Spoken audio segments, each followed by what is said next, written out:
now that the GOP primary is finally over, what does Mitt Romney really need to do to defeat Barack Obama? Well, I've told you what I think.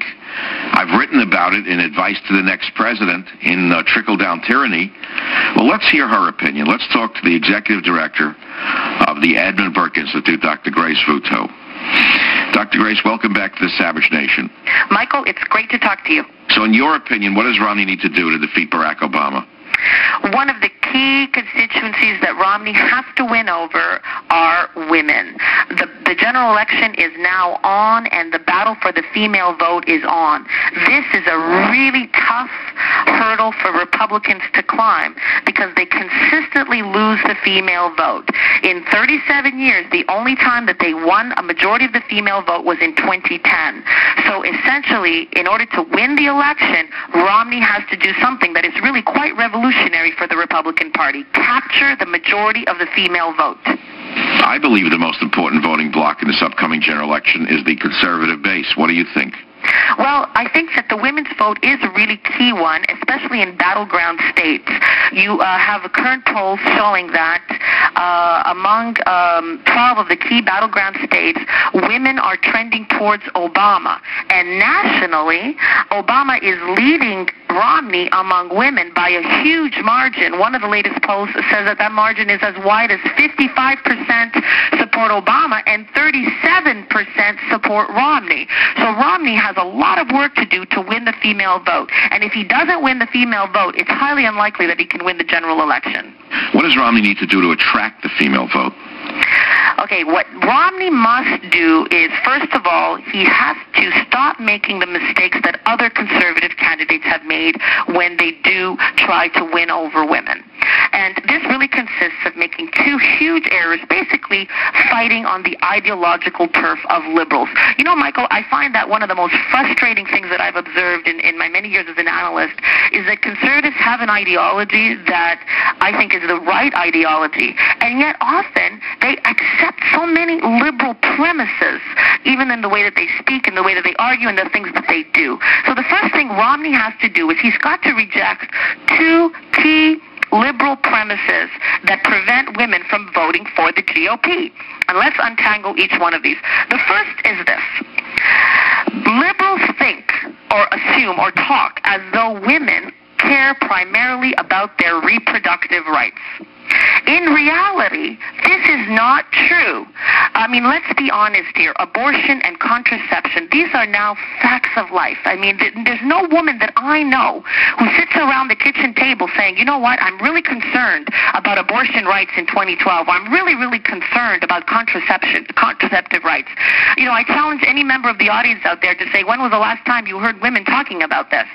I myself am an extremely outgoing woman, talk to all kinds of people, whether they're liberal or conservative. We never sit around talking about our reproductive rights.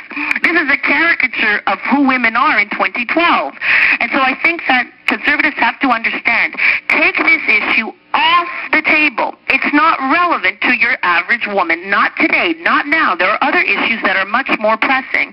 I think that conservatives accept this crazy liberal idea that women are primarily concerned about their sexuality. They're obsessed about their sexuality and their sexual rights. That's a crazy caricature.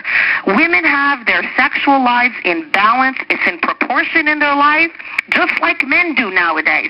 So we don't need any special focus on this. And I think the more the conservatives do that, the more they're getting trapped into the liberal ideology. So my first advice is reject the premise that women care primarily about their reproductive rights. It's just not so. Even recently, a poll that I looked at, I was just so happy to see that they actually have it there in black and white. Women who are favoring Obama, they were asked, you know, what is your view on the HHS mandate and this whole strategy, that the Democrats are saying that the Republicans have a war on women? And 8 out of 10 women polled who were supporting Obama said, I don't even know what this HHS mandate is. And that's my point. A lot of this kind of talk, it is coming from the Democratic campaign, from the Obama campaign. It is just a trap to get the GOP to talk about things that are not really relevant to your average woman. So that's point number one. Let's reject that premise.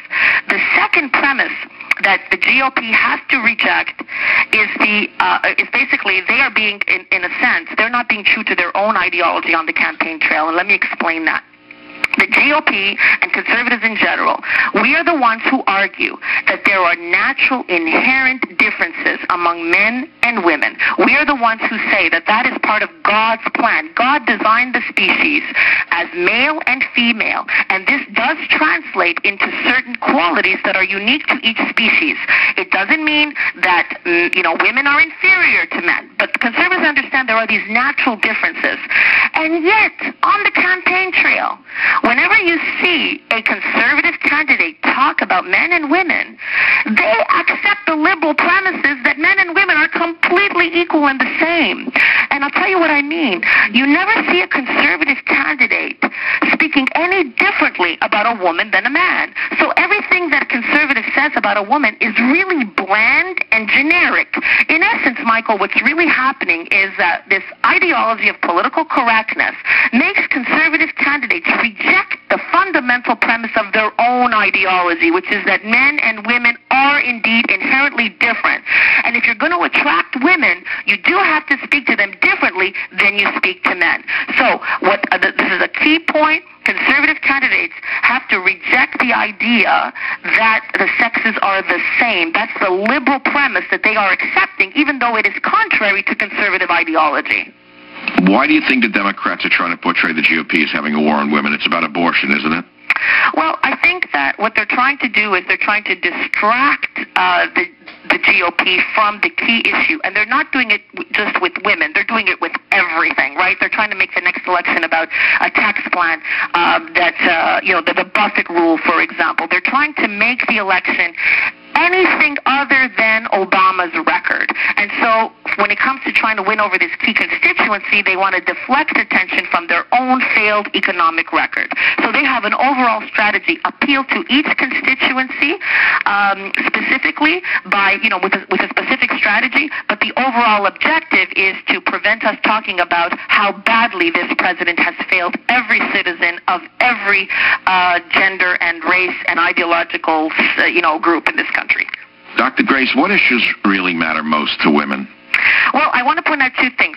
The GOP candidate that's going to win over women has to do what a man naturally does when he courts a woman. When a man in daily life tries to win over a woman's heart, he does certain things that appeal to her emotions, her intuitions, her sense of compassion. He kindles affection in a woman when he seeks to court her. Well, what my recommendation to the GOP is try to apply the same strategy that a male applies in romancing a woman. Try to apply that to women as a whole. And the first thing that has to be done is address women specifically and directly. When a man courts a woman, he makes her feel that she is unique and special. And the GOP candidate has to make women feel that they are important in this campaign. So address them specifically. In addition, women do often respond to a communication strategy which personalizes an issue. For example, if you want to talk about how the economy is affecting workers, identify a specific person who is suffering in this economy. That does kindle more interest from females. In addition, one of the things that the GOP candidate should do is they should just address women's issues more directly, because this makes women feel that they are relevant, that they count in this party. For example, talk about domestic violence, talk about sexual harassment, rape, talk about crimes against women and children, talk about specific women's illnesses like breast cancer, ovarian cancer, bulimia, anorexia. This does not mean that the candidate has to propose a government program, but you can use some of these things as examples in your speeches. And whenever you specifically reference women's needs, women's issues, a woman will think, okay, they know that I am different than a man. They understand that I have specific needs. I am being courted. I am unique. I matter in this party. And that's a message that women are not hearing. In in contrast, Democrats are always telling women that they really, really matter in their party, even though, in reality, you and I know that the policies that they enact are contrary to women's interests. But the point is, Democrats court the female vote. They make women feel like they're important, whereas the GOP never does that, and it's time that we do that, and we should do it according to our ideological premises. Dr. Grace, thanks for joining us today on The Savage Nation. Michael, it was great talking to you, and those who are interested can read my article, Can Romney Capture the Female Vote? It's at Dr. Grace's latest column at the EdmundBurkeinstitute.org. This is The Savage Nation. Savage.